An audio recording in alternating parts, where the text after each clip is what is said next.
All right. Good evening, everyone.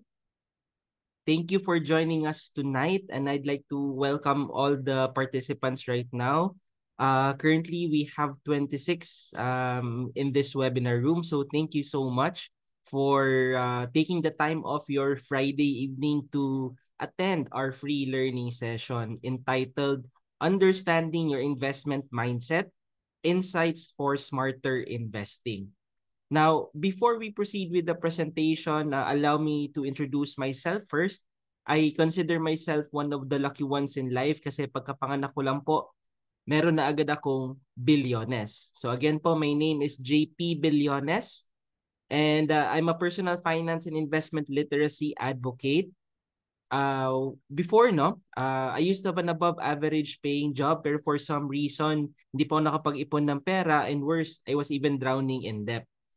Now, when I look at society, no, parang may dalawang klaseng tao. There are people who are actually very good at handling their finances, pero may iba din na parang nahihirapan sila.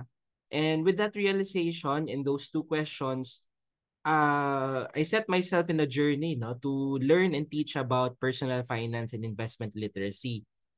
And currently, I serve as the business development section head for the Mindanao desk of First Metro Securities. As you can also see from my professional certification, my circle of competence revolves around the topics of saving, budgeting, financial goal setting, investing in stocks, pooled funds, and even bonds, no, and even active trading using technical analysis. And recently, I became a member of the Finance Educators Association of the Philippines, as teaching financial literacy has been always been my passion. Now, I just want to share with you po that we are part of the Metro Bank Group, and this is where we fall within the organization. So Metro Bank, you're very familiar with them, with their multitudes of branches near your respective areas. And we are in the investment banking side. You probably know our sister companies like AXA for the insurance, First Metro Asset Management for the mutual fund arm, and us at First Metro Securities as the stock brokerage arm of the Metro Bank Group. Now, I acknowledge, no, na this is the demographics of stock market investors in the Philippines as of 2023. As you can see, diba, we have over 100 million in population, but numbers will tell us that there are less than 2% who are investing in the stock market because there's only 1.9 million stock market accounts. Majority of them prefer online accounts. That's where we come in as well because we're an online broker. And looking at the demographics, majority are from Metro Manila at 68.2%, but the rest of the country has yet to catch up. Even where I am based, no, I'm from Mindanao, we only represent 5.5% of the 2% who invest in the stock market. So sobrang konti pa lang talaga. And maybe for me to be able to be familiar sa mga attendees natin tonight, can you please type in where are you currently joining us from po? Sige nga, we have 30 attendees right now. So can you please type what city are you joining us from, or if you're from another country, you can type in the country you're in right now. No, para lang we'll have a better sense of our attendees tonight. Hold on. Some of you answered. Oh, chat is disabled. Calling in our technical team from our marketing team, either Tim or Pat, can you please enable the chat? Ayan, I think you are able to chat already. I see here one from Manila. I see here someone, OFW, nag-PM lang, but from Singapore. We also have people here from Muntinlupa. Yan. I also see here attendees from Gensan, no? And I think very familiar name. We recently did our rounds sa area and he attended the event. So welcome, sir. Thank you for joining us and availing of our free learning series. What else? We have other people here from Cebu, no? So mayong gabi dira, no, sa mga Bisaya speaking people sa room tonight. So mayong gabi. More people from Mindanao, from Surigao City. So thank you for attending tonight. Caloocan, Rizal, Novaliches. Yan. So as you can see, medyo marami po talaga from Luzon, no? But some of them are from Mindanao, uh, Singapore, ang dami, parang daming Singapore from OFWs from Singapore attending right now. More from Misamis, no? So yan, hopefully makavisit kami sa area niyo soon.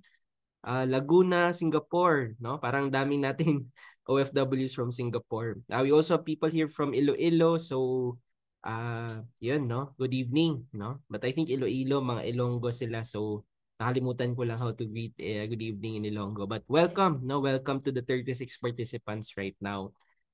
And yan, as you can see rin, when it comes to the demographics of investors, 74.4% are locally employed. No, I think even with our attendees tonight, majority of us are really from here in the Philippines. But there's been gaining interest from OFWs and even students, no?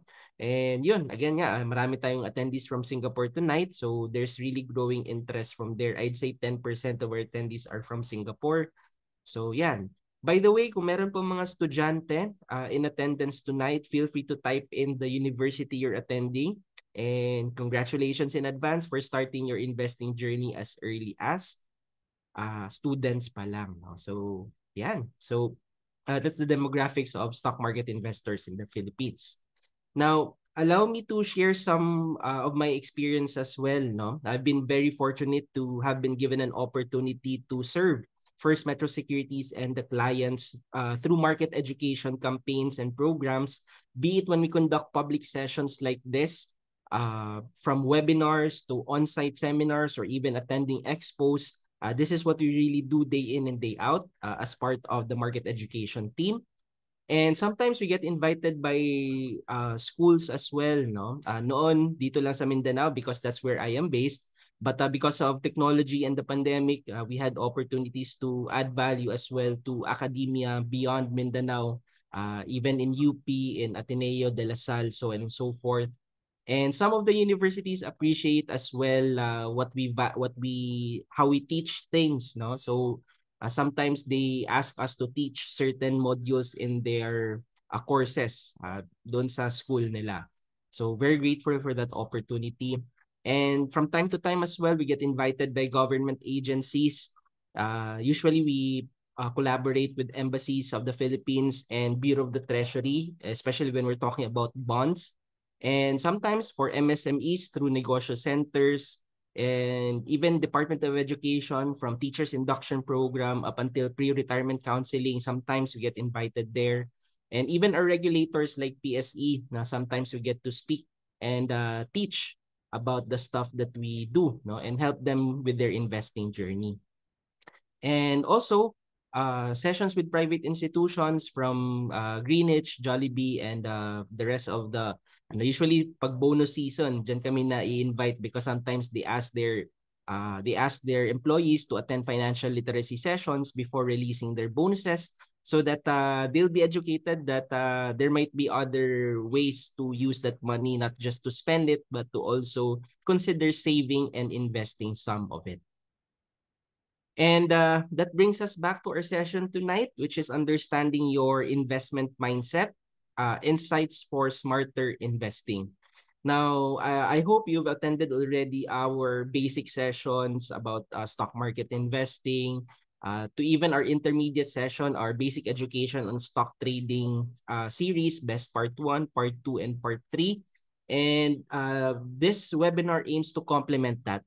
Because after understanding the basics of investing, after applying fundamentals and technicals, while you are applying all of those, no, sometimes we have this behavioral biases. As we have this investor's mindset that sometimes it's challenging to overcome. Number one, because we are not aware of these biases. So that's the reason that I'm going to teach you about these behavioral biases, no, which is being brought about by the way our brains are hardwired because of our evolution. Sometimes it's normal to have these behavioral biases, and it's important that we know and acknowledge them for us to move in the correct direction once we acknowledge that we are in that situation.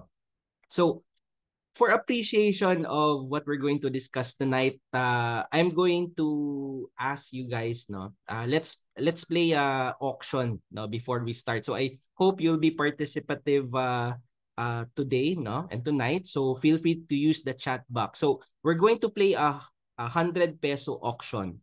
So essentially, no, what we're going to do, I'm going to give the winner, no? 'Di ba alam natin yung auction, how it happens. For example, there's for this case, I'm going to auction 100 pesos. Now, what I want you to do via the chat box is I want you to bid for that 100 pesos. So let me know how much you'd like to buy. Let's the bid will start at 5 pesos, no? So all of you, no, the 49 attendees right now, you can bid for that 100 pesos. Okay? We will start the bidding at 5. Nasa sa inyo na on how you're going to bid it up, no? But again, if you're going to be the highest bidder, now these are the rules. If you're the highest bidder, you will pay whatever you bid, and in return, you will win 100 pesos, no? Now, there's a special rule na for this auction because I also want, no, for parang accountability as well, no? Usually yung first lang yung nagbabayad. But for this special auction, I want the second highest bidder to also pay whatever you bid, no? But since you're not the winner, you will take home nothing. Okay, so again, recap ko lang. I'm going to auction a 100 peso bill. Now, I want you to start bidding at 5 pesos. Now, the rules is the winner will take home that 100 and they will pay whatever they bid. Pero the second winner, the second placer, will also pay whatever they bid, but they will take home nothing. Okay, I'm seeing chat already. Ay okay, let's restart, no. Medyo excited yung mga tao. Okay, let's start the bidding with 5 pesos. Okay, any takers, no? I'll chat. Okay, let's officially start there. All right, we have here takers for 100 ng 5 pesos, 550. We have taker for 6 pesos. By the way, please chat to everyone para kita nila and very visible. Ayan. We have takers here. We have 6.5 top bid. Now we have outbidded by 21 pesos. Outbidded again by 50 pesos. The 50 pesos bid by Jill was outbidded by 99 pesos. Then Sheena Ricarte outbids 99 at 100. Okay? So merong 5.9 bid, but again, no, you need to outbid. So right now, the top bidder is Timothy Sergio, now bidding at 100.5. No? The second bidder is now Sheena at 100. Okay? All right. Sige. Top bid right now, it goes to Timothy Sergio at 100.5. Okay? Who would like to outbid Timothy Sergio? Second bidder is Sheena Ricarte. Would you like to outbid Timothy?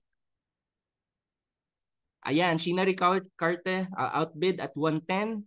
So Timothy, ayan, outbid at 110.1. All right. So again, just to remind you, the highest bidder right now is Timothy Sergio at 110.1. If yan, outbid again by Sheena Ricarte at 112. All right. So again, okay, Timothy Sergio, no, parang lumiliit yung ano niya, no? Yung increase niya, 112.05. Okay. Okay, top bidder right now is Timothy at 112.5. Sheena Ricarte, again, I think I'll take Sheena Ricarte as first because siya yung una nagsabi ng 115. So Sheena Ricarte at 115. All right. So again, top two bidders right now, 115 is Sheena Ricarte. Second bidder, we have Timothy Sergio. So again, first call, no? First call. Meron pa ba? Timothy, would you like to outbid Sheena? All right. First call. Ayan, Timothy, nag-outbid, 116. All right. 116 si Timothy. How about si Sheena? Second top bidder. Ayan, hindi pa patalo, 118. Ayan, we now have a new player, no? Kanina si Sheena and Timothy lang. Right now, we have Sir Emmanuel at 120. 120. All right, so the top bidder is 120 right now. Second, ayan, Sheena, di pa rin papatalo, no? 130. 130 na si Sheena. So second top bidder is si Emmanuel at 120. Right. Second call for bidders. Ayan. So again ha, the top bidder will take home 100 and they will pay their bid. And special case, second bidder, no, second top bidder will also pay, no, but will get take home nothing. All right. Second call for bids. Sheena na yung top. Going once. Going twice. Ayan, di patalo si Timothy. Naunahan si Sir Renante, no? But si Timothy now at 131. Okay. So right now, Timothy is willing to pay 131 for, 100 pesos. Okay. 131, top bidder. Hindi ko na makonsider si Sir Renante because na late siya. But it's okay. Timothy right now at top bidder, 131. Second bidder is Sheena. Ayan, still going at 135. Miss Sheena is at 135. Okay, sige. Going once, going twice. 135 top bidder. Second top bidder at 131, Timothy. All right, let's close that. Ayan, no? Di na nakahabol si Sir Renante, no? So, naabutan ng close. So, it's okay. So, again, congratulations. The top winner right now is si Miss Sheena. 135 yung bid. Now, you get to take home 100 pesos. Okay? Then, the second bidder, you have here si Sir Timothy. Nagbid siya ng 131. No? So, since second bidder siya, he still has to pay me 131. Okay, so yeah, no, that's the 100 peso auction. So I hope you were able to appreciate no anong point ng auction na to. Because let's try to appreciate what happened there, no? At the start of the auction, each bidder, no, dami pa nagbibid that time, they all made rational decisions because there's an actual opportunity to win 100 pesos if you're going to bid lower than 100. 5 pesos, you get to win 100. So, that's very rational. Pero if I have to share with you, no, hindi nga tayo umabot noon, medyo mahina yung pag-increase niya, naging 5, 6, 7, 8, 9, 10, pero nag-jump up to 50 pesos agad, no? During that time, it was only logical actually during the 45 and peso mark. Kasi nga yung top bids, if you're going to add it, 50 kailangan niya magbayad, 45 kailangan niya magbayad. If you're going to take the sum of that, that's 95. So kahit silang dalawa at 95 pesos, they're able to get value sa 100 pesos. No? They can buy it at a discount. Pero hanggang doon lang po, no? Because after that point, no, after that point of rationality, we move on to the next phase wherein it felt profitable but actually it's not, 'di ba? Because again, when someone bid at 55 pesos, the one who bid at 50 will lose, 'di ba? So if you're going to sum it, 55 plus 50, that's 110, 'di ba? So lugi na actually yung dalawa at that point. Now, they would feel profitable because they just need to pay 55 pesos or 50 pesos or even outbid it at 60 pesos. It would feel profitable for them to be able to bid at 60 pesos because they're going to get 100. But actually, talo na kayong dalawa. Now, at this point, no, after this part, this is the time wherein it was already irrational for all the players moving forward because they tend to be to keep at it, no? They just need to keep on bidding as long as hindi siya umaabot ng 100. Pero actually, if you're going to sum the two, talo na talaga, no? Lugi na. I mean, the auctioneer is already in the money, talo na yon, even though they feel that it's still profitable for them. Now, after that point, no, the reason behind this that it feels profitable but actually not, it's because of prospect theory. And this is one of the biases that I'm going to share with you tonight. It's defined as the idea that investors place more weight on perceived gains than perceived losses. Kasi 'di ba, at 50, 55 or 60 mark, you will feel that you are still profitable kasi kikita ka ng 100 without thinking na pwede kang maging second highest bidder if you're going to you will be outbid by another person. So, yung tinitingnan mo lang at that point is that the potential return, but you're not perceiving the losses. No? And that is prospect theory. So, to all those who bid beyond 50 pesos, you're probably having this bias, no? Yung prospect theory. Now, this is where it gets interesting, no? Pag lumagpas na doon sa 50 and 55, no? This is where we enter the escalation trap, no? Kasi, 'di ba? 50 plus 55 is 105, 'di ba? So nagko-continue yan siya. It will feel profitable up until may magbid ng 195. Okay? That's the phase. Pero if you go beyond 100, sabihin may nag-outbid na ng 105, this is a different dynamics already, because this is the part wherein you're just escalating your losses, essentially. 'Di ba? Because if you're going to bid at 105, you already are losing 5 pesos for your bid. Pero yung second bidder will still lose 100 kasi nga siya yung second, kailangan niya pa rin magbayad. But they will take home nothing. But ang challenge there is that it's already hard to quit at this point, no? Kasi nga alam mo, as the 'di ba napansin niyo, paglagpas ng 100, parang dalawa na lang yun sila. Only 2 or 3 na lang nagpe-play during that time, not as many as before, 'di ba? Pero during that time, it was already hard for them to quit. So kahit nakailang calls na ako, going once, going twice, pero they just kept on bidding up because whoever will quit will actually lose, 'di ba? And no one wants to lose, 'di ba? So it will only end until someone will say enough is enough and they quit the auction. So again, that's the escalation trap, 'di ba? So I hope you're mindful of that. And the reason behind that, no, paglagpas natin doon sa escalation trap is that we have what we call the loss aversion bias, no? The way we feel pain from a loss, it feels worse than the pleasure from getting the same level of gain, no? Case in point lang, for example, itong graph na to, this will tell us the psychological value. So itong taas, happy tayo dito. Itong baba, we are sad, no? Pero because of the loss aversion bias, for example, if we are going to gain 100 pesos or $100, the psychological value of our happiness is usually up to this level lang.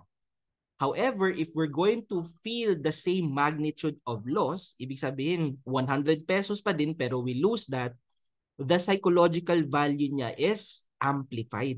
No? Kasi nga the pain that we feel from losing is much greater than the pleasure from the gains even with the same amount.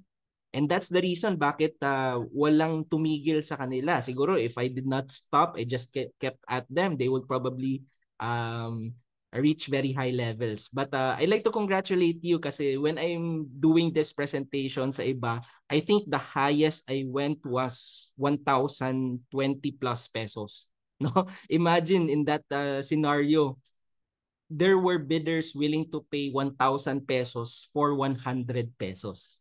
And sometimes we have those irrationalities when we deal with money, no? Or dealing with gains and losses. Okay, so I hope that that auction was insightful for you. Now, if I may ask you, no, you have here, no, I'm going to present you here two investment historical performance of investments. So here you have an investment here, no, same time period 2010 to 2020. This investment, ito yung annual returns niya, no? These are the annual returns. So it's sometimes ranging from 4 to 8%. Okay? So this is investment A. Now, we have here investment B, no? Ito yung performance niya historically, no? It swings high and swings low, no? Sometimes they reach really high returns, pero sometimes they also dip a lot, no? And sometimes they're not even earning, no? There are years that they are not earning as much. Now, if I were to ask you, can you please chat, which do you like? Investment A or investment B? All right, can you please type? Yan. So, we have here answers. Letter A, letter A, letter A. We have few takers for B. Letter A, letter A, letter A. Right? A. May nakatumbok pa kung anong pinagkunan ko ng data, no? All right. So, it's a mixed bag, no? It's a mixed bag. But I think, no, rough estimate, for every two people who are answering A, there's one person who answers B. So I would say majority of you prefers letter A, no? And probably because of the certainty effect, no? Because people tend to prefer certainties because of the perceived positive returns over that period over probabilities. Because sometimes people perceive this as not it's very fluctuating, no? Parang it's quite random nga at some point, no? So there's some element of probability here, what they can expect to earn over a certain period. But here, they can reasonably expect some level of certainty despite the volatility of returns.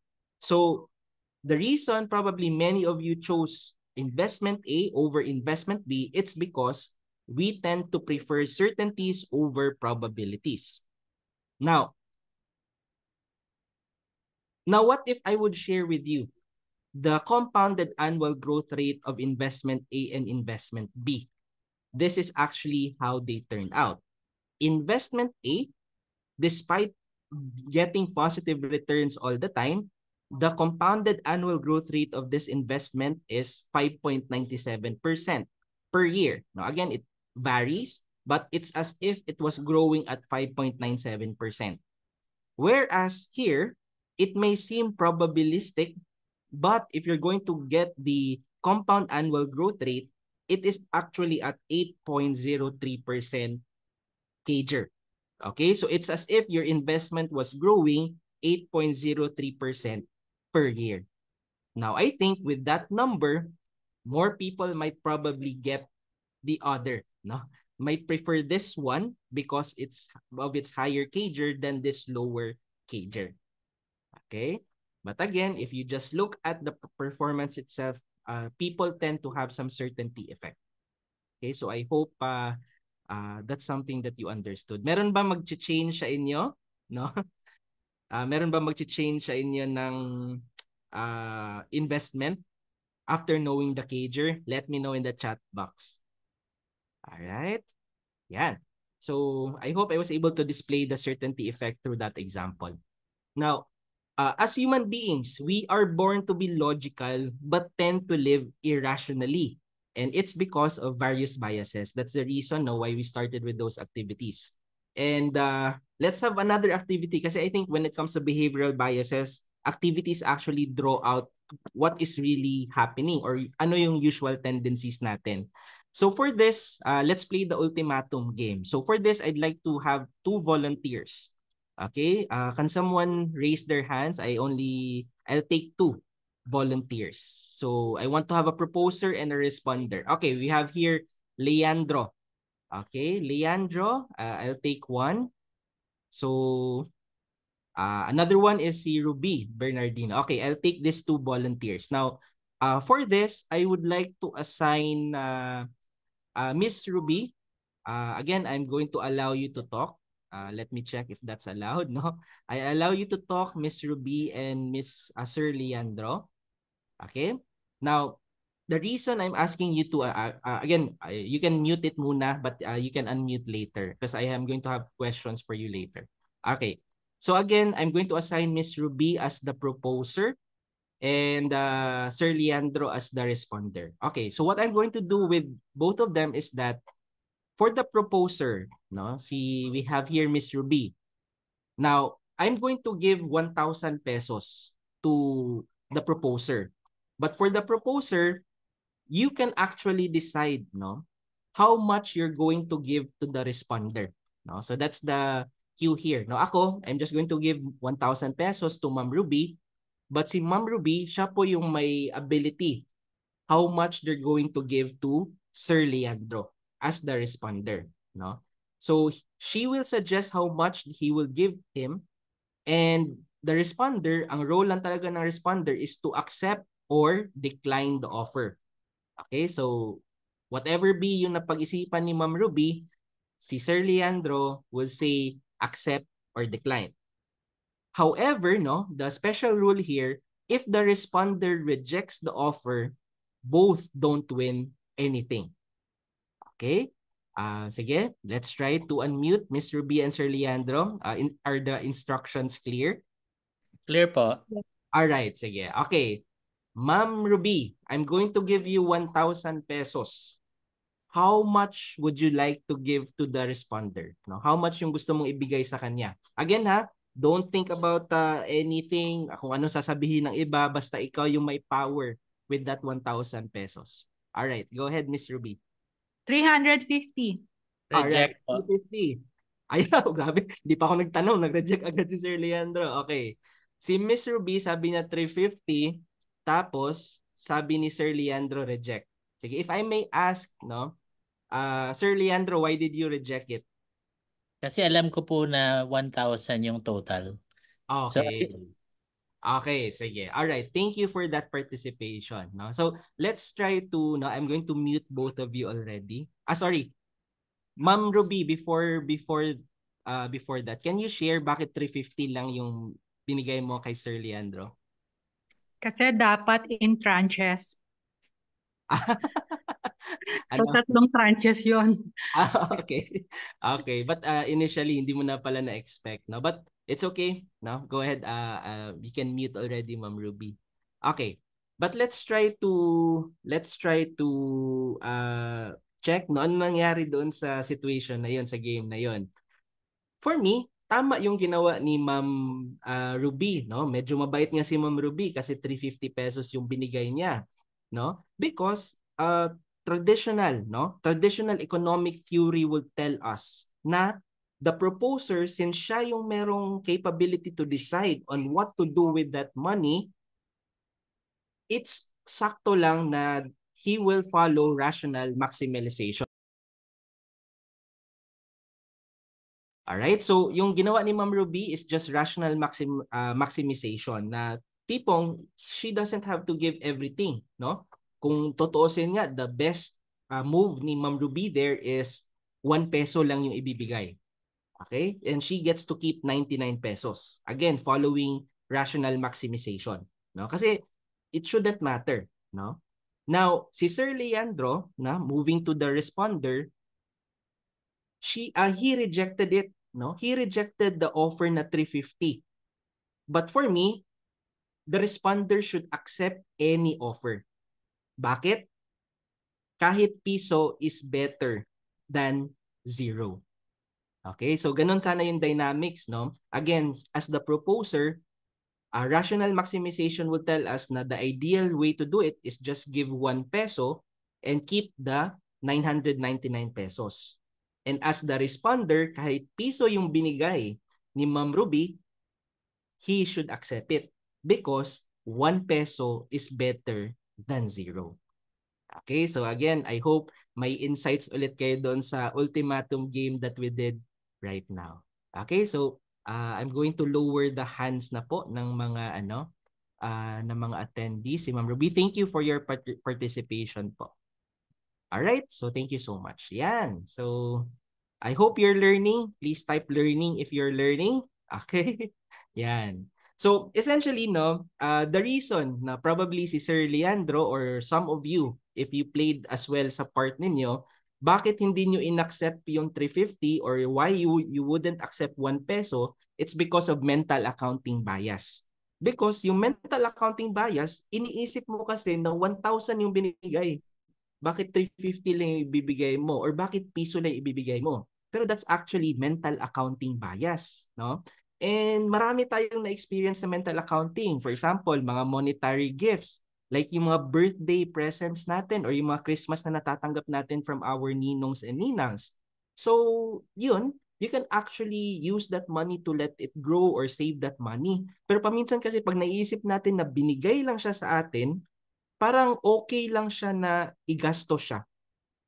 it's okay to spend that money kasi nga hindi natin siya pinaghirapan. But actually, dapat naiipon and na-i-invest natin yung extrang pera yon. Another mental accounting bias is salary increase, di ba? Pag nag-increase yung sahod natin, yung tendency natin is we increase our lifestyle. No? We increase our lifestyle rather than increasing our saving and investing na amount. No? Kasi feeling natin, na-promote ako sa trabaho, supervisor, manager, senior manager na ako, vice president na ako, I have high salary, I deserve a better lifestyle. Okay? But again, okay lang to increase a bit of lifestyle, but hopefully yung savings and investments natin nag-i-increase din. Now, another thing na mental accounting bias. Ito, timely ngayon no kasi 27, so malapit na yung sahod. Either nasa petsa de peligro tayo or natanggap na natin yung sweldo. But usually during this time, 'di ba usually kung may sobra tayong pera, tapos alam natin na the next days, alright, the next days may darating na tayo na pera, yung tendency natin is that we spend that money kasi alam natin may bagong pera na darating, 'di ba? So, but may tip there is that kung may sobra ka for that period, whatever that is, you save and invest that money. Kasi nga, that tells you na hindi ka masyadong gumastos for that period, may pwede kang pang extra. Okay, but yung tendency, yung iba nga, since alam nila na may darating na bagong pera, gagastusin nila yung pera. No? Same goes with your 13th month pay. No? 13th month pay, no? If I may ask, ano bang nangyari sa 13th month pay natin? In the first place, walang 13th month sa calendar. So there shouldn't be any 13th month expenses. So kung walang expenses, all should have been an opportunity to save. I'm not saying lahat naman, but I think majority sana naiipon siya. Ayan, ito pa, performance bonus, 'di ba? Yung performance bonus ninyo, it's usually given the following year if you performed well. Pero hindi naman yan siya imputed doon sa ano natin, no, sa monthly salary natin, and it's even variable. Hindi natin alam na ano pa rin siya, no? Meron pa rin performance bonus the following year. So for me, maybe do not spend it all, but siguro save and invest siguro some of it as well, no? Kasi nga it's variable. It should not swing your lifestyles depending on your performance bonus, 'di ba? Yan. Ito, another mental accounting bias. You have savings pero may utang ka din. Yung savings mo, it's earning you less than 1%, but you have debt that's you're paying 8 to 10%. Alright, so yan. So those are the examples of mental accounting bias. So I hope, lalo na ngayon, papunta na yung mga panahon ng mga bonus. So I hope this was a good reminder for you. Okay, but again, nasa sa inyo yung decision because it's your money. I'm just saying, usually pag ganun yung way natin sa pera natin, probably mental accounting bias siya.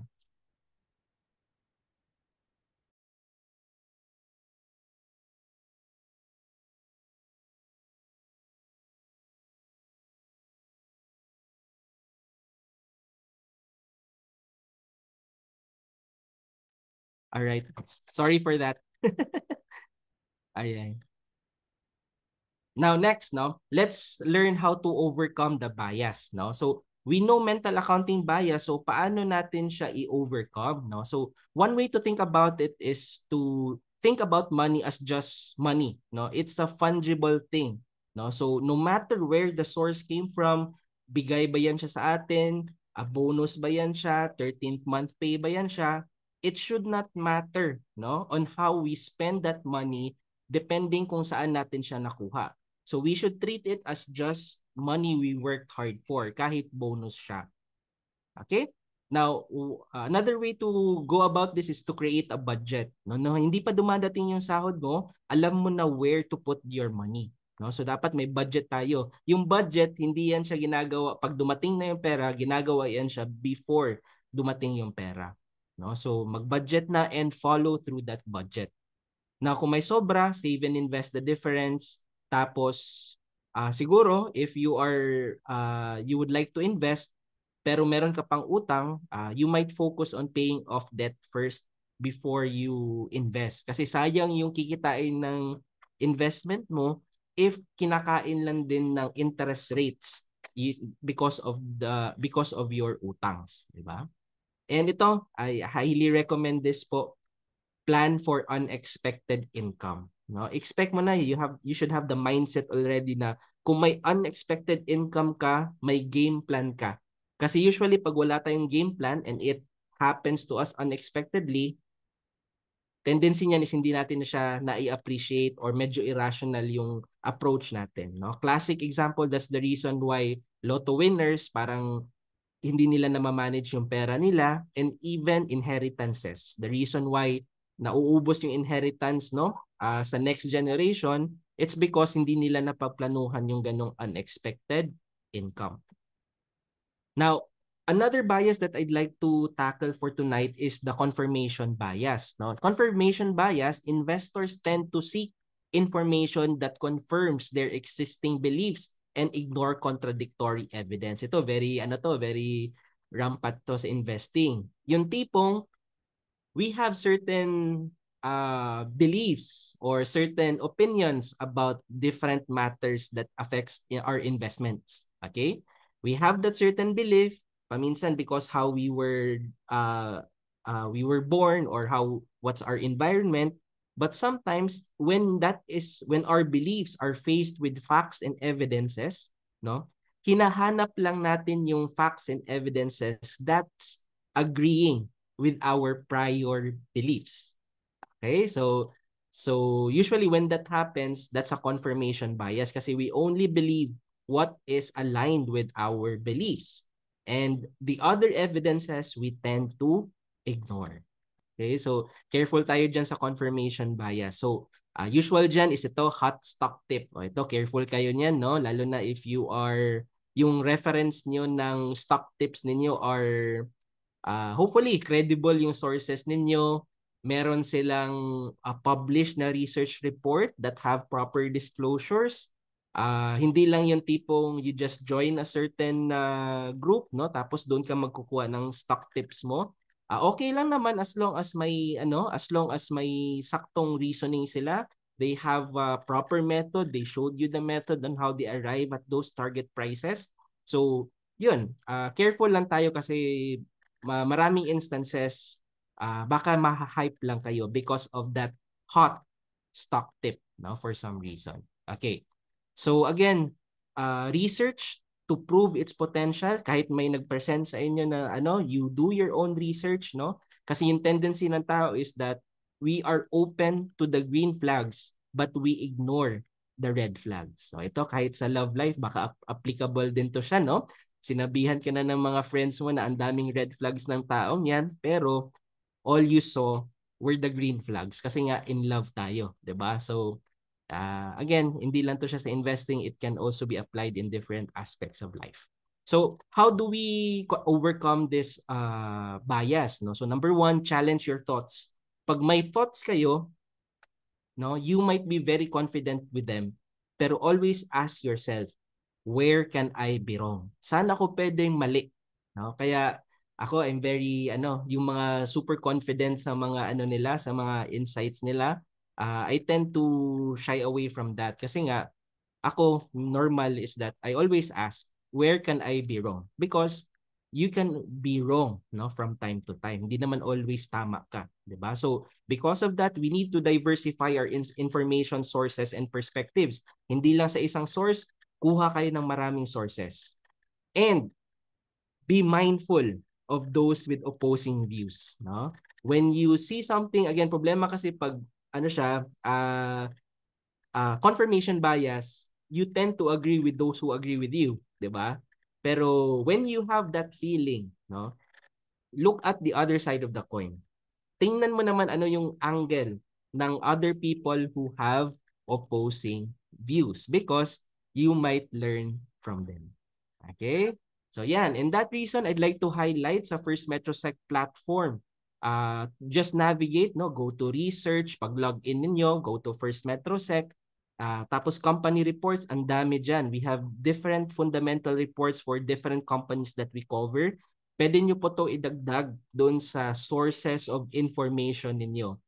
And within those reports, it's not just telling you to buy a certain stock, hold or sell a stock, but merong logic behind it. So you can read through them, anong reasoning, why.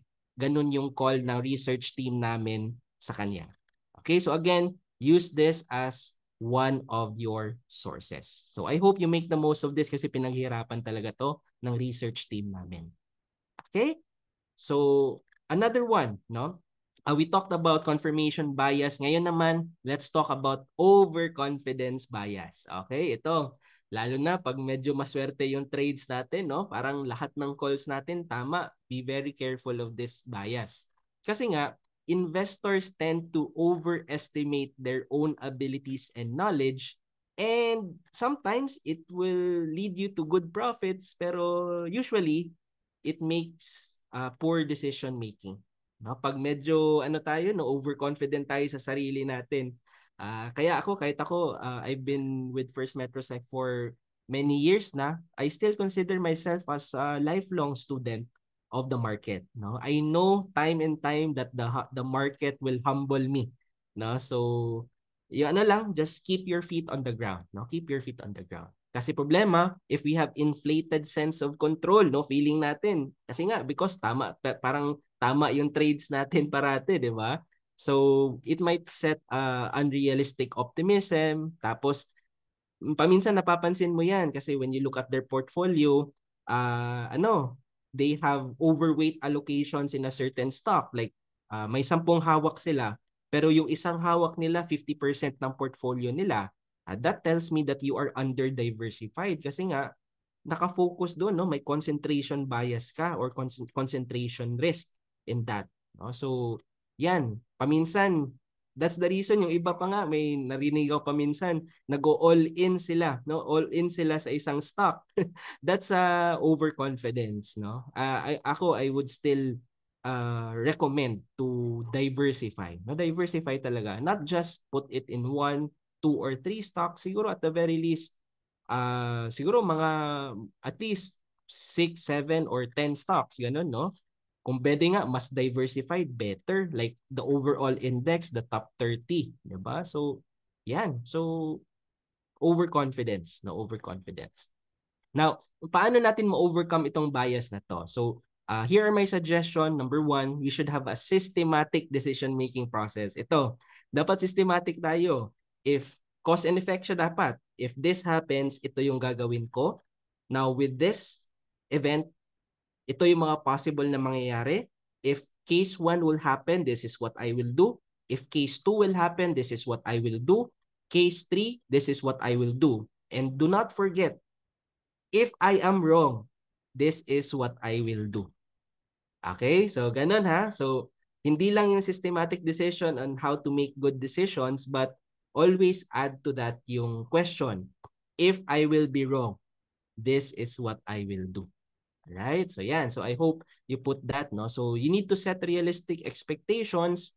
Wag masyado tayong greedy, no? Wag masyado tayong greedy. So, dapat you know your happy level. Para at least, pag na-achieve mo na yon, it's okay, no? Problema kasi pag hindi realistic yung expectations natin, baka ma-FOMO tayo.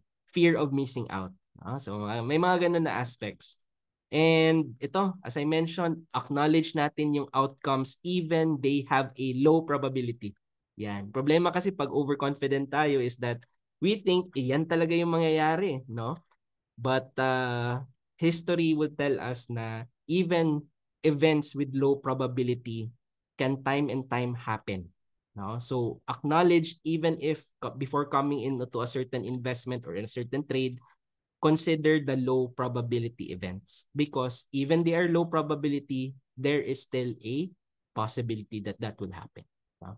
Ito rin, ample diversification. Sinasabi ko nga at least don't limit yourself to a small number of stocks. The more diversified you are, the better. No? But yun lang, yung iba, hindi sila okay doon kasi gusto nga nila mag-take ng higher risk in order to get higher returns. Okay naman yun.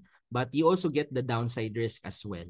But for me, ample diversification, kung kaya broad index na mga na holdings, okay lang yan. But accept natin that we get average returns. No? But yun, depende again, investing is personal. So this can be variable from one person to the other. Okay? And last ko na tip sa inyo to overcome this bias is to stay humble. Na? Because you have to put into your head as well na maybe, just maybe, we just got lucky. No? Na tipong baka hindi pala dahil sa personal insights natin yun. Kasi nga baka swerte lang talaga, no? Because there's always that element of luck, 'di ba? And because of that element, I think that's a good reminder for us to stay humble. Okay, so again, I cannot emphasize that enough. Your humbleness, no? Pag humble ka, that is the cure for overconfidence. So humble tayo that there we can be wrong din from time to time. Kasi again, we can be wrong from time to time and we can also be lucky from time to time. No? So yan lang, that's my tip in overcoming this bias. Now, to help you, no, to help you with that, na mention ko kanina na 'di ba may research reports kami sa First Metrosec. Meron naman kaming sarili naming fundamental target prices yung research team. But what you can do to overcome that bias as well, na baka bias din kayo sa First Metrosec, no? Though we appreciate that na you like our call sa First Metrosec, we have tools as well, no, na at least you'll have another perspective as well. And with that, I'm going to highlight, no, doon sa research tab, you go to company, enter mo yung stock code. For example, si Jollibee, meron kaming target price sa kanya na 300 pesos as of this moment. Pero you can actually look at the consensus. What are the other brokers are telling or estimates nila kay Jollibee, no? So mapapansin nyo dito sa consensus, again, hindi to sa First Metrosec na target, but tinitingnan yung target prices ng mga lahat ng may call sa Jollibee. So makikita natin na the lowest estimate is 274. That's the most conservative estimate. But meron din mga optimistic analysts kay Jollibee na tipong ang kanilang target price is 351 for that stock. So very optimistic sila. But for me, nice to check as well the average. Kasi yung average right now is nasa 299.33. So kumbaga, the analyst can have optimistic and conservative na mga estimates, but on average, nasa 299.33 yung estimate for this stock. And timing lang din, nasa amin sa First Metrosec, right about there yung target price namin kasi nasa 300 siya. Okay, so you can also see the consensus rating. Makikita mo na analysts are leaning on to the buy side, no? Leaning on to the buy side. Okay? So yan. Now, we also have a research report, Consensus Corner. So dito makikita mo how far the market price is from the consensus target price. So for example, here you have AC, target price is 878 consensus. Price rate as of September 23 is at 690. So you have a potential profit na 27.25 at the current price. And you can also see here the buy ratings. Okay, so yan, you can check out this Consensus Corner para you can check, no? Baka kayo rin mismo, if you know how to do fundamental analysis, baka may sarili din kayong target price on that stock. Then you try to check yung estimate mo against the others, no? Kasi yun, 'di ba? Parang if I may share, parang may tinatawag yan na jelly bean na experiment.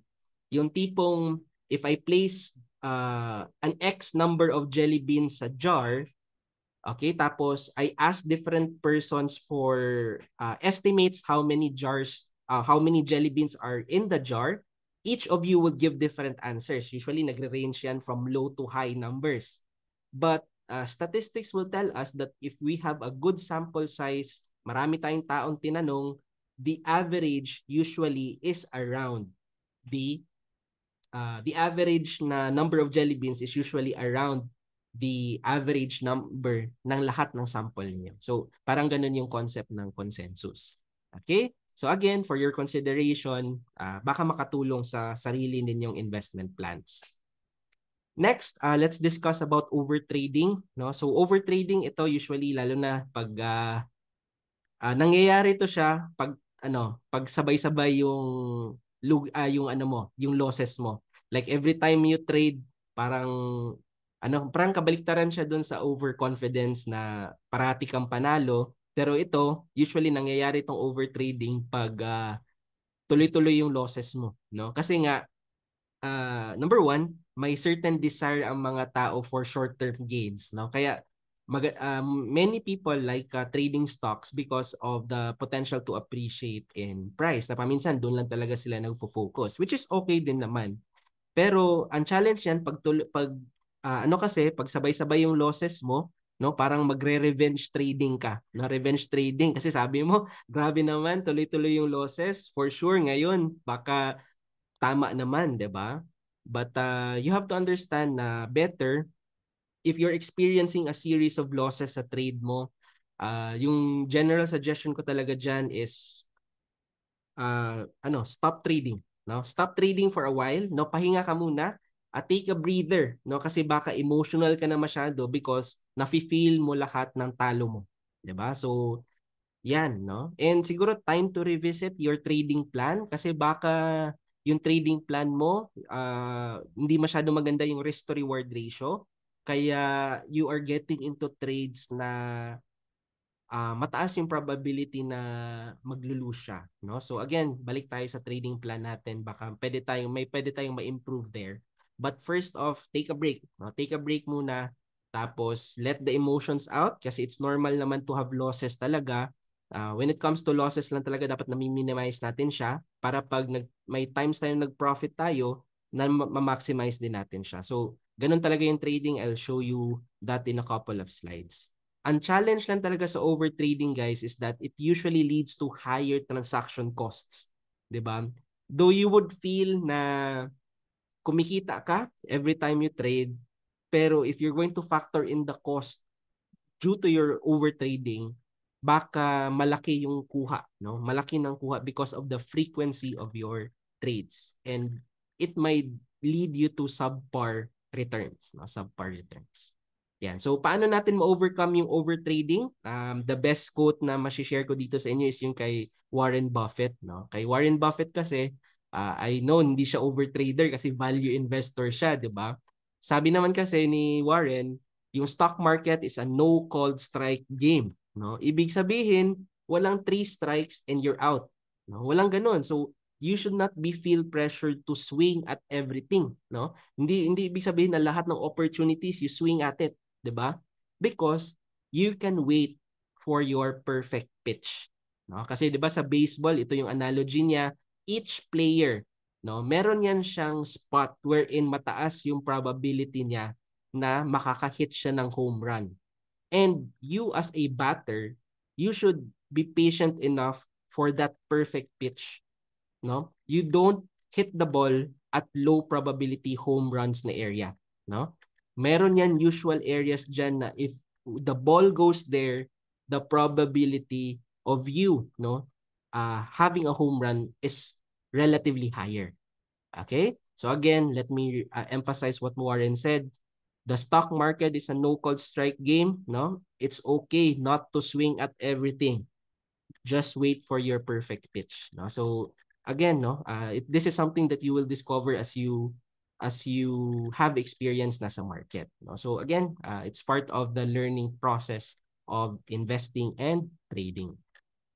So with this, no, I think no, let's play, no, para at least ma-appreciate natin. Para kanina pa ako nagsasalita dito, no. Kanina marami tayong activities, medyo maraming kwento. Tapos ngayon, let's try to have an activity as well. Let's try to trade XYZ shares. Okay, so again, to all our attendees, let's use the chat box, no. So again, you can only buy, hold, or sell. Okay, but the unique thing here is that when you buy, no, I want you to chat sa chat box, buy, tapos yung price na binili niya siya. Now, again, we will go through certain phases, no? And the key here is that you can only sell once. Okay? So, pag nag-sell din kayo, so sell, ano yung price niyo? Okay? Sige. Can you give me a okay if you understood the instructions for this game? Ayan. Natutuwa ako sa wala akong time to check, no, but yan, may mga comments dito. May guilty as charged daw, no. So hopefully may mga saktong tama sa mga experience natin recently. Okay, yan. So dami na okay, so thank you for that. Okay, let's start playing. Okay, so first off, day 1. No? For day 1, price of this stock is at 65. So relative to this, sabihin natin IPO siya, 0% change pa siya. Okay. Now, sige. May gusto bang bumili? Buy. May gusto bang bumili? Wala pang hawak yung lahat, no? So, okay. First call for buyers. Second call for buyers. Again, the instruction is to type in buy. Okay? Alright, so I think merong iba dito. Okay, third call for buyers. Okay, wala pa. No buyers yet at day 1. Okay, let's go to day 2. We have one buyer pala. No? One buyer at 65. Okay, day 2, price is now at 68. 4% from IPO. First call for buyers. Second call for buyers. Third call for buyers. Ayan. We have 2 buyers at 68 pesos. Okay. See again, please include the price para may reference tayo. Okay. So, we see some buyers. Okay. Next, day 3. Price is now at 71 pesos. Again, isang beses lang tayo mag-buy ha. So, I see some people who are buying multiple times. So, it's okay. No? Note nyo lang yung first ninyo. May humabol pa, day 3 na sir. Joke lang. Okay. Sige. We have now buyers at 71. Yan, 71. 9% up na. Okay. Sige. Second call for buyers. Third call for buyers. All right. Let's move on to day 4. Day 4, no? Price is now at 80 pesos, no? Change is 23% from IPO. All right. First call for buyers.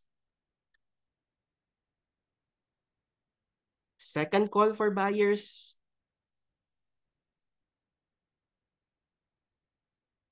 Third call for buyers. Ayan, we see some buyers here. Okay, let's move on to day 5. Day 5, no? Mas umangat pa.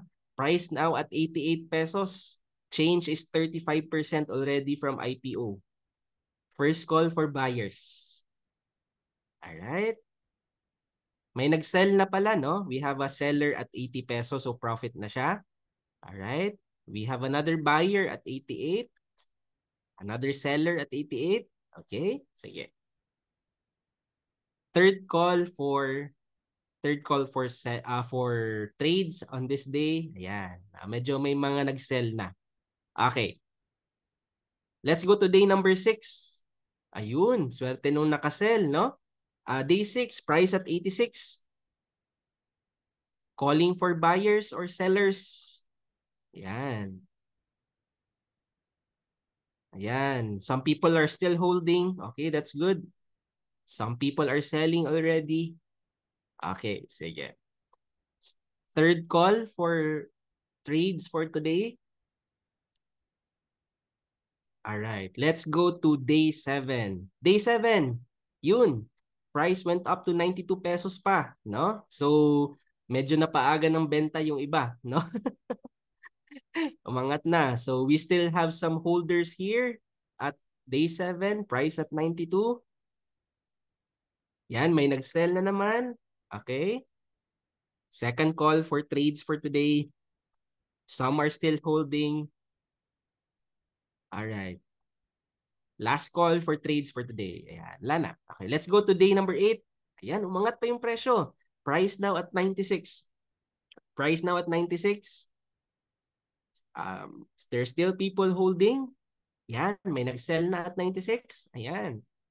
Some are still holding. Ayan. Alright. Sige. Let's go to day 9. Okay, day 9. Yun. Price drop at 89. Okay. Calling for trades today.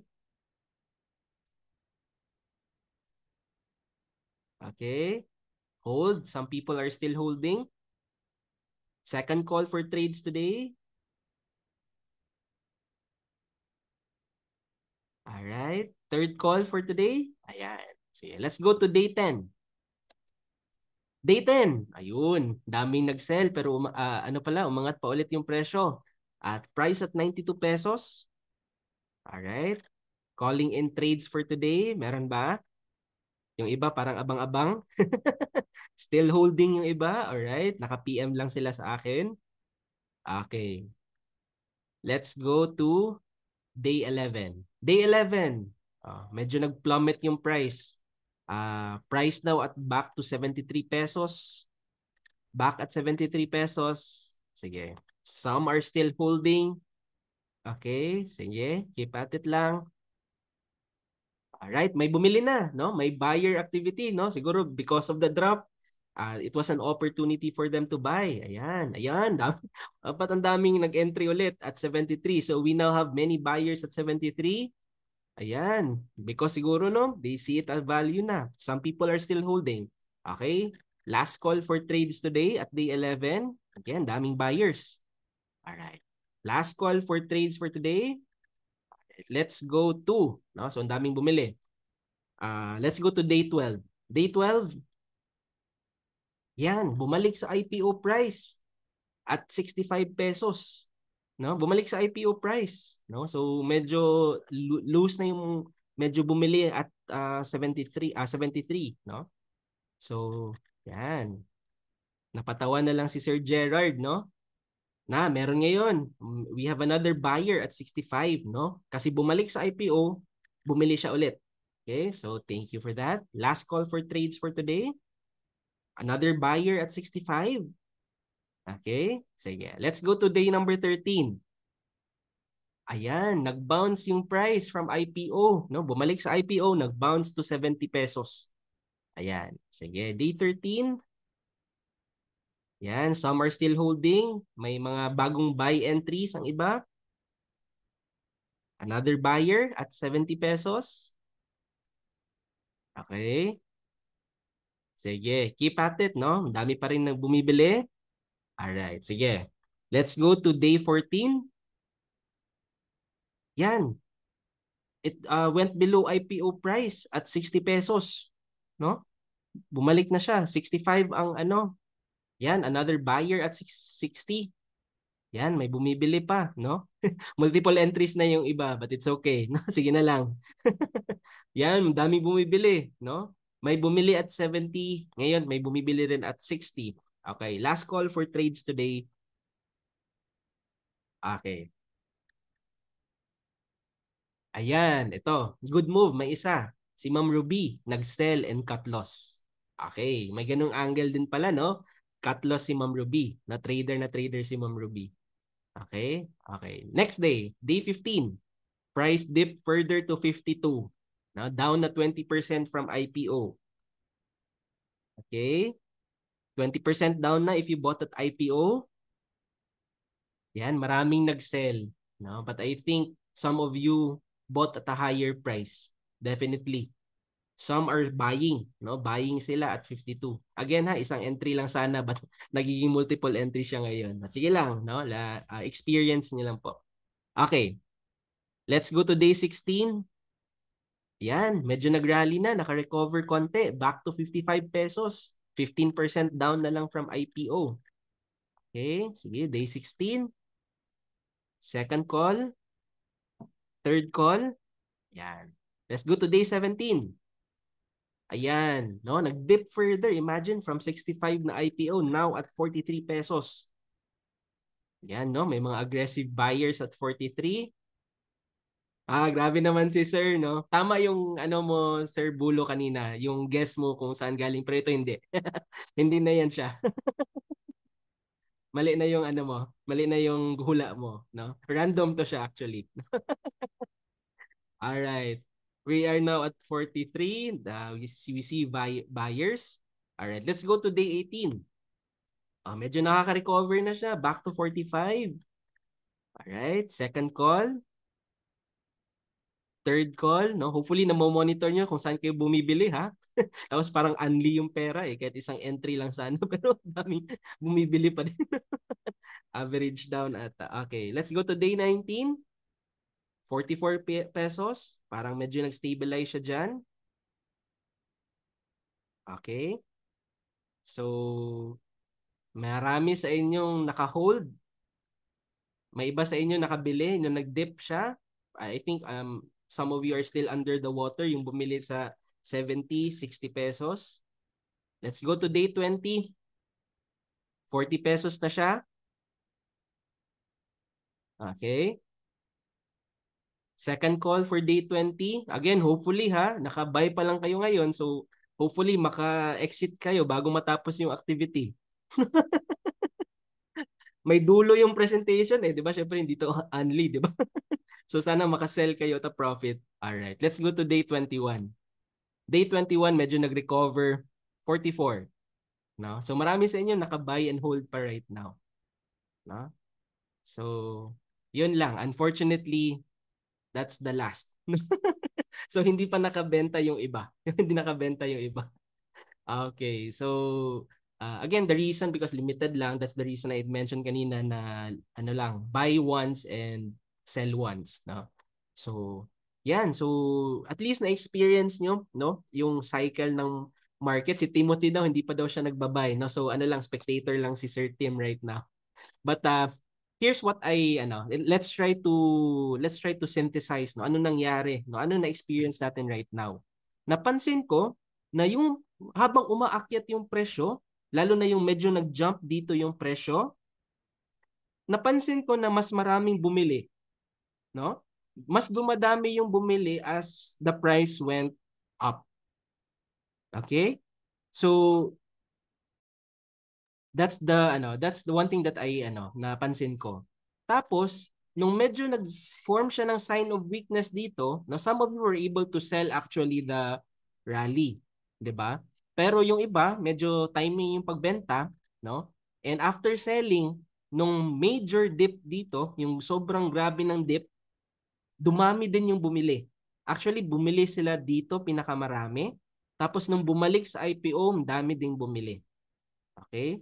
So again, I hope na may na-learn kayo through that experience kasi since then, wala na. Tuloy-tuloy na yung pagbagsak ng stock. Okay? Some of you were buying, no? Dito, okay lang pero yun nga, wala tayong example na pwede kayong magbebenta, no? Hopefully when you enter a trades, you acknowledge na limited lang din yung time natin when we trade, no? So medyo reasonable din yung entries natin na makakalabas kasi hindi natin alam baka tuloy-tuloy na to pababa. No? But again, due to limited time, hanggang dito lang yung pwede nating ma-discuss. Okay? So, anong feeling nung habang umakyat yung presyo, mas maraming bumibili? That's actually the herd instinct behavior, no? In this comic, 'di ba? I don't know where we're going, but from the look of this crowd, it's gotta be good, 'di ba? So, ang tendency sa mga tao is that they tend to follow the crowd instead of their own analysis. Ito po yung sinasabi ko na challenge, no? Pag yung tipong you follow what others are telling you. Dapat may sarili kang analysis or at the very least, may sarili kang filters from the analysis of others that enables you to filter ano yung fit para sa investment goals mo na ma-filter mo rin yung mga hindi pwede sa investment goals mo. Kasi ang problema talaga dyan is when you follow the crowd, no? So, there was this one stock during the pandemic years, no? Somewhere between 2020 to 2022 na because of the hype doon sa stock na yun, it really went up, no? Siguro from the base niya, siguro nag triple pa nga siya, 'di ba? Pero because of ang dami ng tao, no, siyempre nag-triple na yung presyo niya since then. Clue ko na lang sa inyo, cup and handle siya, nag-breakout siya at certain level, tapos umangat siya, no? Very hot stock siya. I don't like to share lang yung pangalan, no, but research niyo na lang. I'm happy to hear mga ano ninyo dito, mga guesses ninyo. But yun, because ang daming ang taong nag-invest doon, no, as the price was going up, some of them nakabili sa tuktok. Because as the prices are rising, ang daming nagsasabi sa background na, uy, laki ng kinita ko sa stock na to, no? laki ng kinita ko ng stock na to, malaking potential siya in the future. So, itong stock nga to, maliit pa siya, lalo na pag lumaki to. No, ganun yung mga analysis nila, no? But paminsan parang hula analysis lang siya, 'di ba? Na to a point na kawawa yung iba na medyo late na nakapasok kasi nabili nila sa tuktok. No? So again, let's avoid following the crowd. Dapat may sarili tayong analysis and filter, no? Because we have to understand that so many people can't be wrong, no? Kasi ganun yung naisip natin paminsan eh. Ang daming nagsasabi niyan, they are probably correct than I am na ako lang mag-isa nag-isip ng ganito. They might know something we don't. No, ito, careful din kayo nito, no? Na sa tingin niyo may alam sila na hindi niyo alam, no? But lahat naman ng information are publicly disclosed, no? You can check PSE Edge for the disclosure. Dapat medyo alam din natin maghimay ng mga disclosures na yon para malaman natin how to act upon them.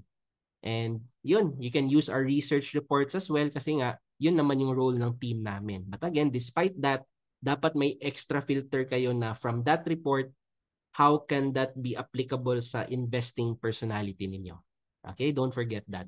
Kasi ang dami, no? Usually ito talaga, ito yung mahirap talaga kasi because nga, ang daming kumikita, you feel it will go up until forever. But the trend continues until it manifests otherwise. Okay, ang daming mga guesses dito, no? But ano na lang, I'll put that up in the air. I will neither confirm nor deny na nandyan yung sinabi ko. Ayan. So herd instinct behavior. So how do you overcome this behavior? So number one, do your own research. Ito talaga, no? For me, this is really key. Dapat through time, kaya mo rin yan siyang gawin. You should be able to develop your own opinion and make your own decisions. Kasi at the end of the day, kayo po yung nag-click ng buy and sell button. Diba? And that's the reason, diba? Sa Guided Investor Fearless Trader namin na series, may isang course kami doon. After teaching you about fundamental analysis and technical analysis, the final course there is to build your own trading system.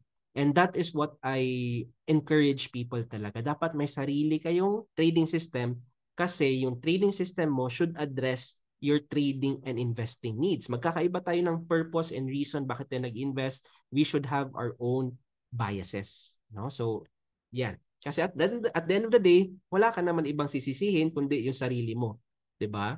Or wala ding ibang papalakpak sa'yo when you are profitable but you yourself because you have your own trading system.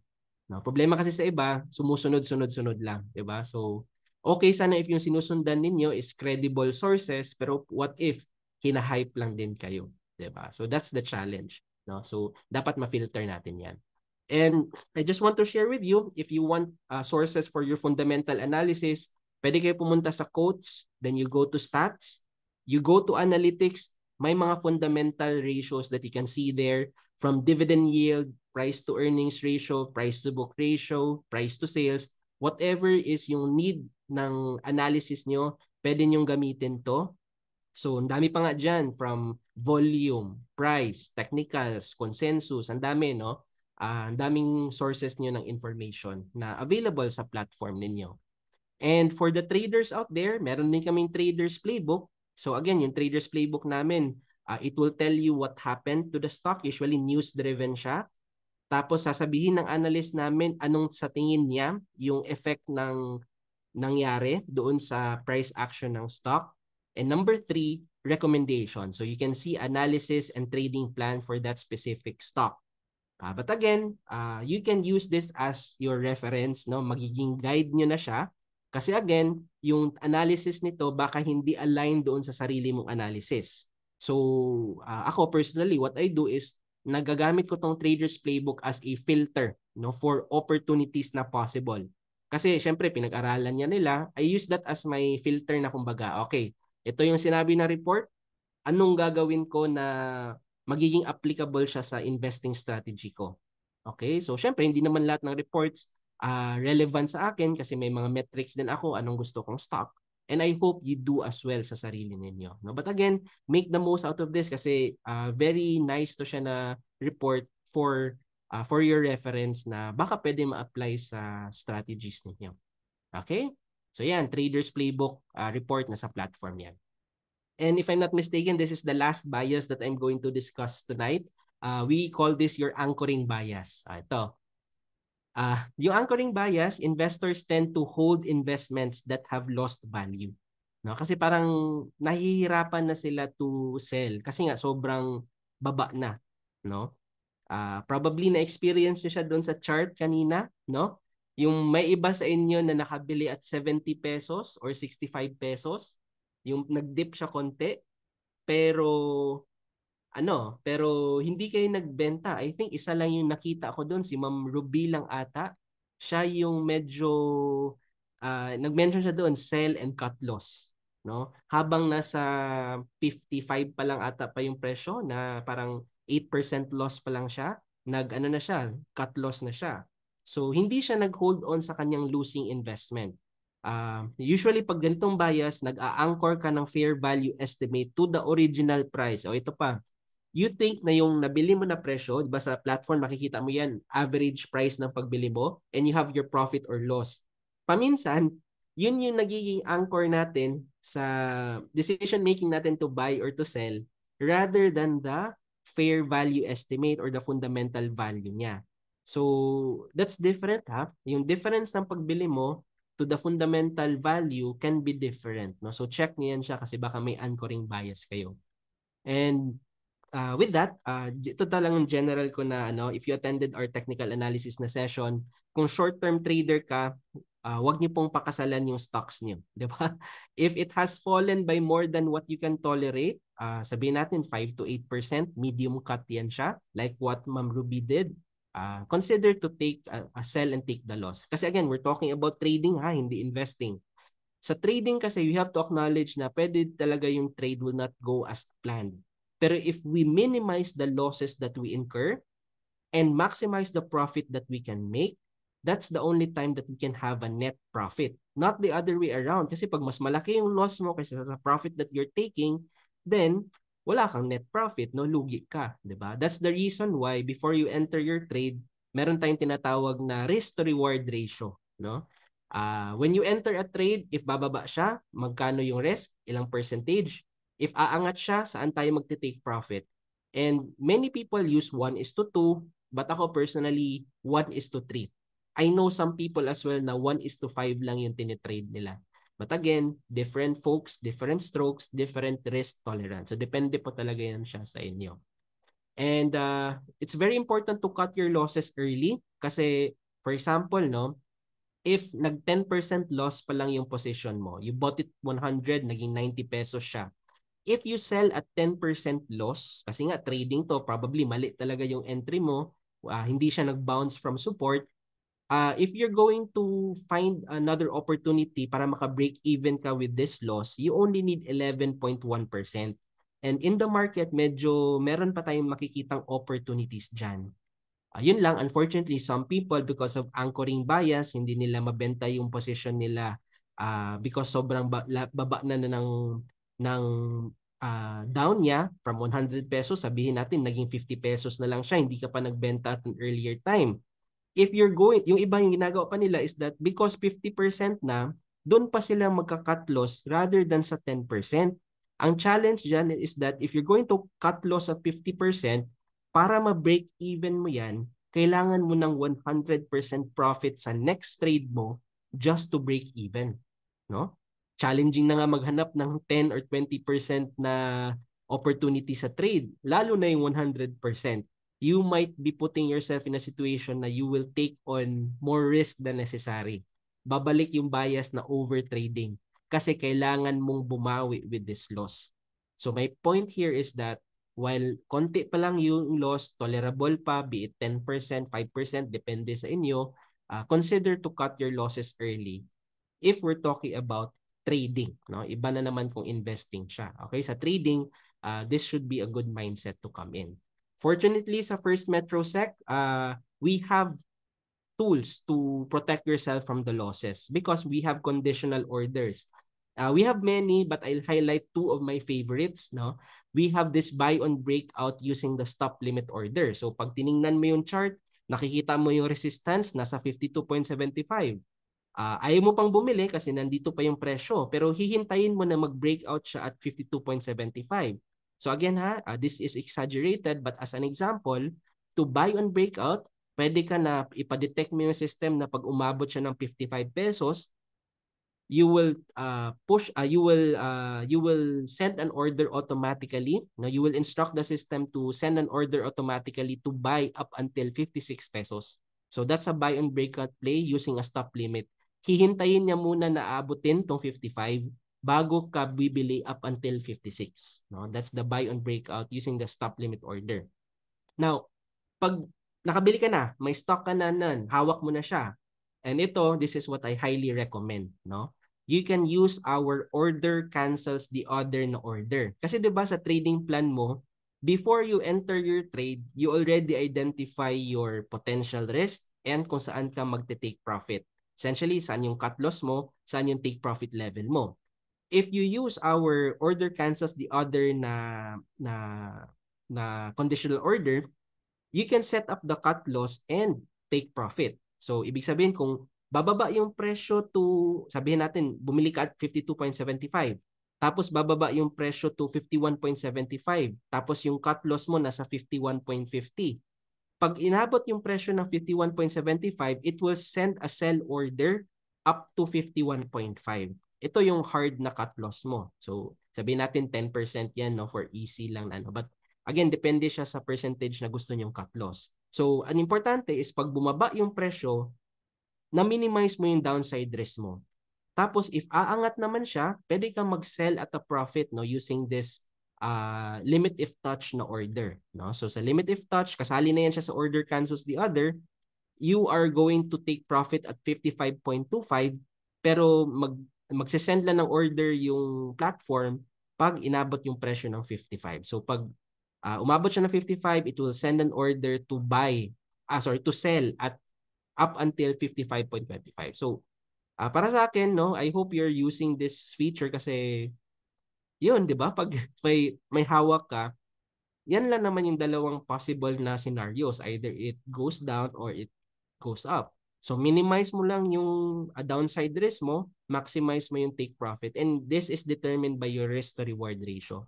So yun, I hope you make the most out of that. We have another webinar discussing conditional orders. So yun, same sa na-experience nyo kanina, you're probably undergoing emotional biases. Ito yung last, no?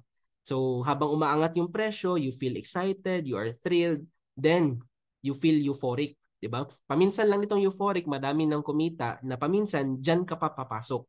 Wherein this is the point of maximum financial risk kasi nga sobrang umangat na yung presyo. Now, problema, pag nakabili ka dyan sa taas, if the price falls, paminsan nasa denial ka pa. Ay, okay, aangat to, no? Aangat to in the future, no? Kasi parang okay naman yung bili ko kasi masaya nga ako nung binili ko siya, di ba? Then, pagbalik niya doon sa base price niya, sometimes you feel fear na, oy, bakit hindi na nag-recover, no? Na to a point na sobrang baba niya na, nagpanic ka na kasi 30-40% down na siya, then yun, you feel despondent, no?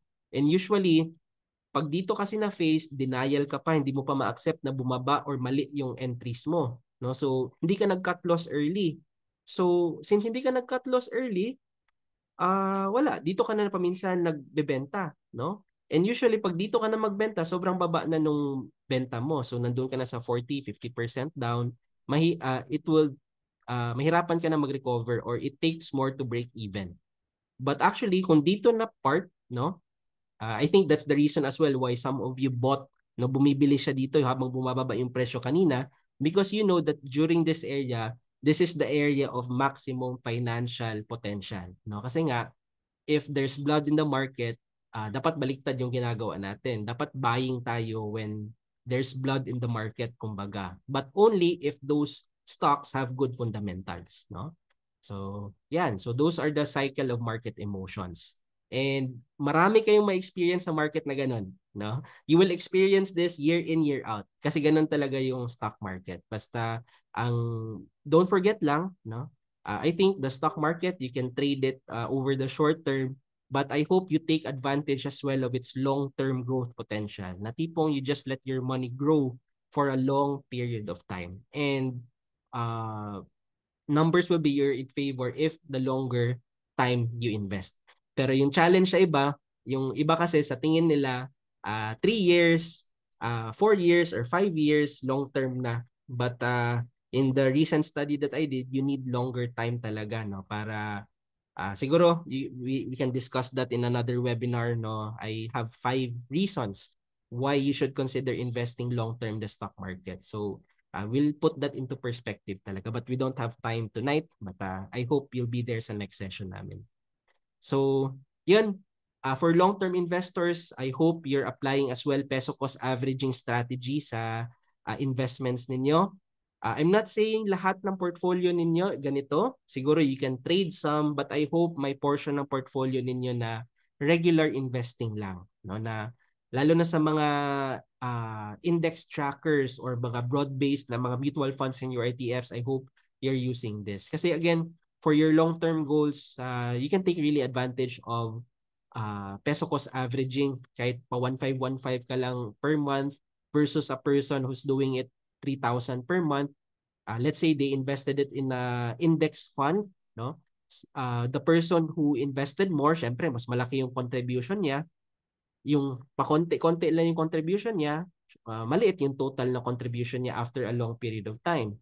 Pero if they invested it in something that let's say grows at 8% CAGR, which ito naman yung performance ng market natin recently, okay pa din no kasi yung 720,000 magiging 1.7 million, that's still making your money work for you. Pero kahit itong person na konti-konti lang, 1,515 lang, mas maliit yung contribution niya, may power pa rin of compounding in working behind no kasi imagine kahit konti lang yung monthly niya, mas malaki yung projected portfolio value niya at the same growth rate no so 2.1 million because si Paul he started earlier no. I cannot emphasize that enough na sa mga estudyante dito, I hope you are considering to learn about investing and sana makasimula kayo earlier than the age I started. Ako 25 lang ako nagsimula, so how I wish earlier pero wala na akong magagawa. So next generation na lang yung gusto kong turuan na sana mag-invest kayo earlier than the time that I did it. Sa mga parents out there, I hope medyo tuturuan na natin sila konti no, but syempre bago investing, more of money management muna. Turuan muna natin yung ano nila no, how to manage their allowances, tapos in time hopefully makasimula sila mag-invest no kasi at 18 years old pwede naman talaga silang mag-start na ng invest on their own. Okay, so yun, start early, so that's the point. And yun, with that that ends my presentation. I-summarize ko lang what I discussed tonight. Understanding your investment mindset, we have to be careful and acknowledge these biases, no?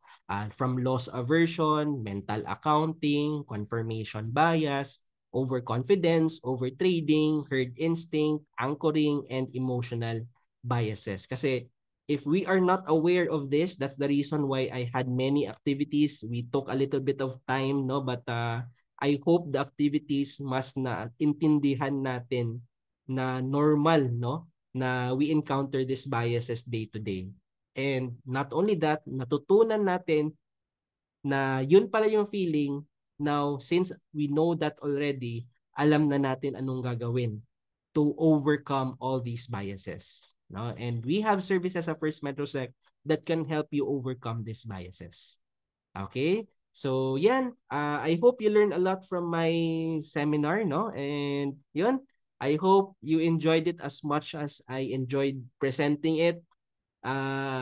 Yun, we seldom present this kasi nga I think this is my 4th time presenting it lang. So, yun, we want to hear your feedback. Please scan this QR code and when you open an account with First Metrosec, please use the code webinar, no? So, para malaman that you came from this session.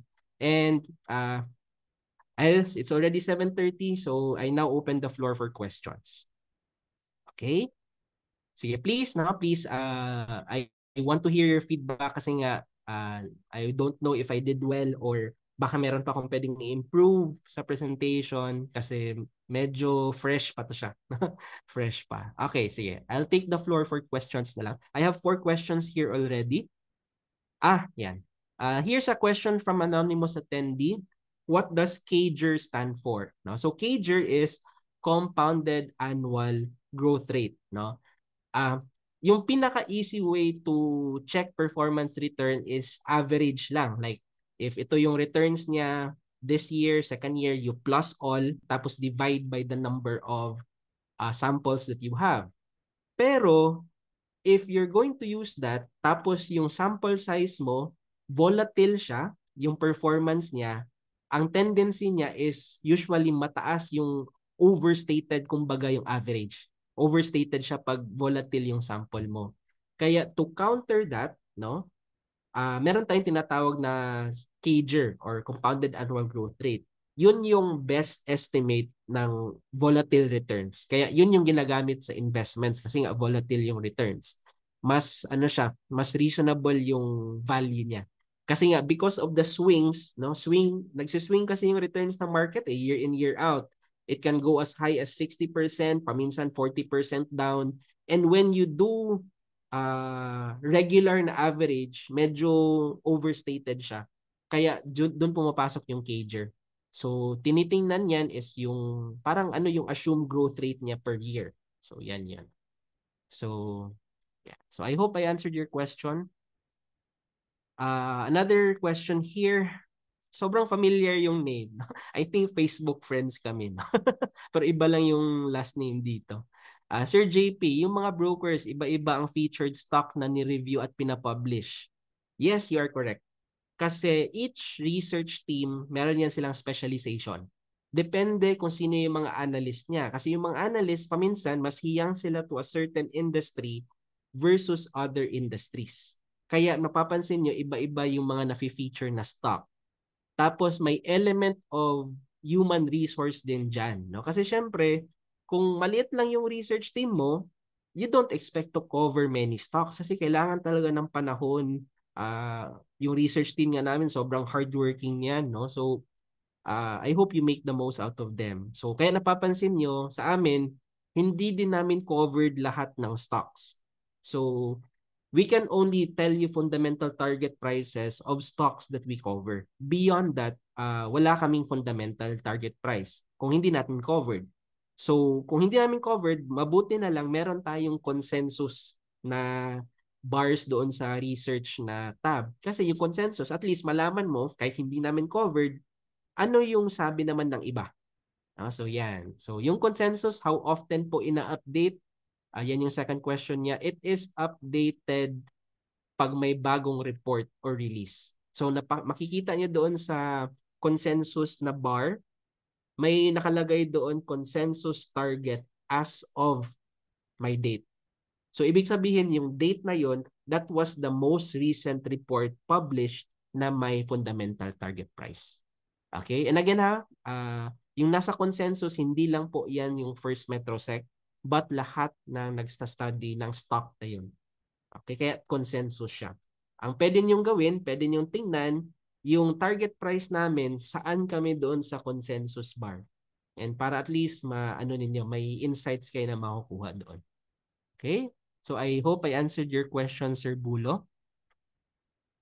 Yan. Anonymous attendee, how to compute and conduct valuations? Yun, no? Yung valuation, it's a very broad subject. Yung kung mga PE ratio lang, price to book ratio, dividend yields, mga ganun. So, yun yung tinuturo namin sa BEST series, Basic Education on Stock Trading. So, you can attend that, but very basic yun, mga relative valuation metrics, no? Can you teach and provide the formulas? Yun, we don't have time right now. We have another webinar that caters to that. Check niyo yung YouTube channel namin para meron kami uploaded sessions doon. Okay? And basic yun, pero yung mga intermediate or higher order of valuations, which is necessary to do fundamental analysis, I recommend you attend our Guided Investor Fearless Trader. I think our member of our marketing team will send details about that sa chat box, but yun talaga intermediate to advanced level. Okay? So I hope I answered your question. Ayan. Sabi ni Sir Bulo again, no? This Monday, month end and quarter end, can we expect high activity in PSE? due to window dressing for company reports. That's one of the factors, but usually relevant yan siya pag may mga MSCI or index rebalancing, yun talaga. But though tama yun, may mga window dressing activities, but hindi naman siguro that much, no? Kasi right now napapansin nyo yung market parang seems like foreigners are getting back kasi parang 20 straight consecutive trading days na net buyers yung foreign. Let's see. Baka dahil lang ay umaakyat yung index natin. We are now at 7.4 level. So tingnan natin if mababasag yung 7.5. No? So but again, don't limit yourself to month end or quarter end trading. No, if you want to do that style, baka better yung index rebalancing trades, 'di ba? Okay, I think February or August they released index rebalancing, no, kung meron silang tatanggalin or ay dadagdag. Yan, pinapublish din namin sa Traders Playbook. Sino yung sa tingin namin pwedeng idagdag or itanggal sa index? Yun. Pwede nyo iti-trade yun. Pero yung normal lang na month end, quarter end, parang sometimes it has impact but baka not as much. Diba? Ayan. Thank you for the question. Ayan. So, another question from Sir Renante. Gusto ko po mag-open ng account. Madali lang po ba ma-approve? Account opening, very convenient. We have a mobile app, First Metrosec Go. Download nyo lang po yon. Click sign up now. I think if we can share as well links doon sa chat box, that will also be great. And yun, para lang kayo nag-open ng normal na online account. And once kompleto na yung documents na sinubmit ninyo, 2 to 3 days yung activation. No? So, if you have direct contact with us via Viber or email, pwede nyo rin po i-message sa amin para mapatingnan namin yung specific na account opening ninyo. Okay? But 2 to 3 days activation kung kompleto ang documents. Yan. Anonymous attendee. If a stock is undervalued and its price is cheap as per PE, how long will it take to correct to its fair value? So probably not the appropriate webinar to discuss it, but I'll probably refer you to the uploaded webinar namin na best part 1. Now check nyo sa YouTube namin. We have discussed there about price to earnings ratio and the impact of earnings to the price action. So yun. And actually, PE is just one of the many. Dami pa dyan, from price to book value, dami, no? Na pwedeng gamitin na metrics. But actually, relative valuation metrics lang. Iba din talaga yung hinahanap mo yung fundamental value niya using discounted cash flow or whatever be, some of the parts ba. So, yeah. And yung question mo, how long will it take? Depende talaga po yan sa supply and demand. Kasi paminsan, there are stocks that have very low PEs, relatively cheap na talaga siya sa industry, pero baka historically sa kanya, yun lang talaga yung PE na tinitrade niya. And we really cannot tell, no? So careful kayo dyan din, no? May mga overconfident statements din dyan na, ay, yan, in 3 months, akyat yung presyo to that, no? But you don't know, no? We don't know where prices will go, how long it will take, no? We can only react when it happens. Kasi what if biglang may demand sa kanya, o di aakyat siya mabilis. Pero when that will happen, wala pong bolang kristal, whoever is telling you na sigurado sila it will happen at that specific date or period of time, no? We can only talk about probabilities. There's no such thing as definites when it comes to investing. So, yan lang, careful tayo. Thank you, anonymous attendee. Another question from Sir Renante, may broker po ba na mag-assist po after account opening? So, yung sa amin po, Sir Renante, noon, in the previous days, years, may mga broker assisted na yung tipong yung nakikita nyo sa movies na tinatawagan yung broker, I want to buy, sell, no? But right now, we are now shifting to online na platform na you don't have to call us, no? Ako, I'm also a broker, but you don't have to call me. You can execute buy and sell orders on your own. And because you are the one executing by yourself, cheaper siya, no? Cheaper siya for you. Mas mahal yung broker assisted, may additional charge siya. And yun, may research reports naman sa platform. Tapos may mga Viber groups din kami sa First Metrosec that you can join for the updates, na daily updates that you can receive. Ano lang, chat me if you are in Viber. I can add you to that. No? Okay. Thank you, Sir Nante. I think we have last two questions. Medyo na-extend na tayo, but appreciate the 50 who are staying behind. Sa First Metrosec ba, meron bot para mo-automate ang trading para mas madali? Wala po. No? We don't have a bot that automates the trading kasi I might be wrong here, but I think sa regulations ng Philippines, bawal pa po yung high frequency trading. No? So bots are considered high frequency trades. So yun. Bawal pa po siya. No? But please correct me if I'm wrong. Baka outdated yung information that I have. But yun. What we have, anonymous attendee, is that meron kaming chart pattern recognition tool na nafi-filter niya na pag may nakikita siyang chart patterns, head and shoulders, ascending triangle, descending triangle, cup and handle, or double tops, mga ganon. We have AI powered doon sa First Metrosec platform that detects that. Even you can set up mga overbought, oversold levels. Makikita mo how many bullish signals have appeared doon sa technicals niya. Meron. But yung execution, wala pa po. Thank you. I hope I answered your question. Can you share the link of the basic valuation formula? Yung basic, ang dami po, no? We don't have time to discuss it right now. We have to qualify pa nga ano yung gustong klaseng valuation na gusto mo, but yung mostly used is the discounted cash flow. So, yan. I'd refer you to our Guided Investor Fearless Trader na seminar. Since advanced siya, 3 days siya na 3-hour session each for each of the modules. So, yun. May bayad po yun siya. But again, the value that you're going to get there, I've been I'd say graduate of that as well. Kasi yun yung first formal session I attended way back 2016, 2017. But I still make it to a point na every year I get to attend that at least once. No? Kasi ang daming dynamics. So, sulit. No? Sulit, kumbaga. So, hindi din masyadong mahal. No? Yeah. I hope I answered your question. Last na lang siguro, any tips po to overcome buying at high? Lagi pong late ang entry ko sa pullback.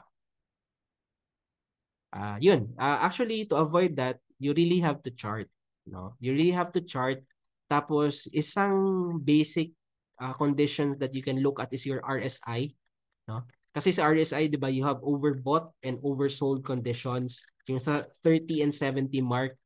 Usually, pag nasa overbought conditions na siya, 70 above, you are probably nasa heated na yung price action. So, medyo, kaya nga tawag sa kanya overbought kasi masyado siyang binili na.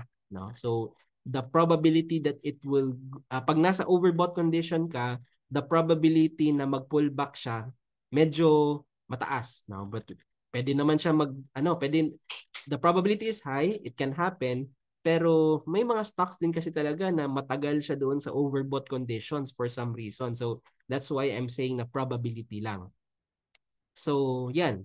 I think you can use RSI for that, for starters. Lagi pong late ang entry ko sa pullback. Okay.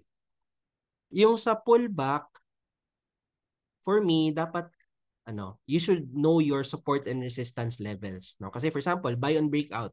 Tapos gusto mong ayaw mo i-buy diretso yung breakout, gusto mo muna na mag-pullback siya, you have to identify yung resistance mo kung saan siya nag-breakout. Tapos kung hinihintay mo yung pullback, dapat makita mo muna na nag-bounce yung pullback. No? So, yun that is the conservative entry. Pero yun lang, it's conservative kasi pwede mo ring ma-miss kasi pwede naman siya hindi bumalik doon sa breakout point, 'di ba? So, yun. So, that is if buy on breakout. Pero kung uptrending siya, kung magbabuy on pullback ka, doon ka sa support level, no? Doon ka sa support zone. Pero do not enter na papunta pa lang siya doon, better if pag nag-bounce na siya doon.